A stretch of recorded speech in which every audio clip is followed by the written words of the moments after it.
inyong pagsunod na mayroong pag-ibig. Naway makita malaman din nila ang tunay na pagsunod sa akin. Ako si Yahweh, aking mga anak, ang may hawak ng buhay na lahat, ang may hawak at lumikha ng daigdig. Kaya kung kayo'y lalapit sa akin at magpupuri, ang aking tipan ay inyong makakamit, na kayo ay malalayo sa mga karamdaman at maging sasagana ang inyong buhay. Kaya aking mga anak, huwag kayong huminto sa inyong paglilingkod, pagkos lalo pang mag-alam ang inyong pagsunod sa aking kalooban. Kayo ay patuloy lamang na maghatid ng mga lupa sa aking paanan, sapagkat ito ay aking patuloy na iniintay. Magkaisa kayo, sapagkat ito lagi ang aking kalubigin. Sapagkat kung kayo'y magkakaisa, kayo'y magkatagumpay. Kung kayo'y magkikibigan, kayo'y magkatagumpay.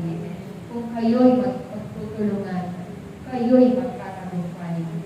Kaya't nawa ang aking mga tagubilin ay patuloy ninyong gawin upang nang sa ganon, walang gawain na hindi magtatagumpay.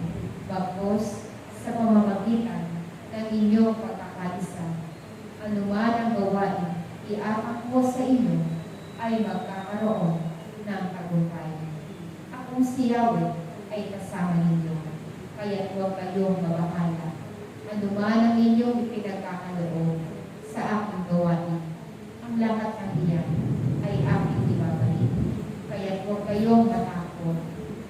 Kung sa panahong ito, ang aking hinihingi sa inyo ay ang inyong oras at panahon.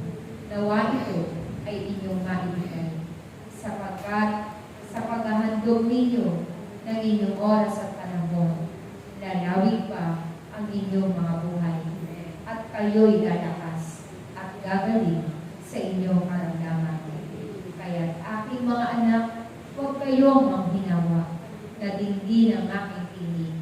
Huwag kayong manghinawa na sumunod sa aking kalooban, sapagkat ang lahat ng ito ay may kalapit na pagpapala. Kaya ang aking tagubilin na lagi ninyong narinig ay ang pagkakaisa sa paglilingkod sa akin.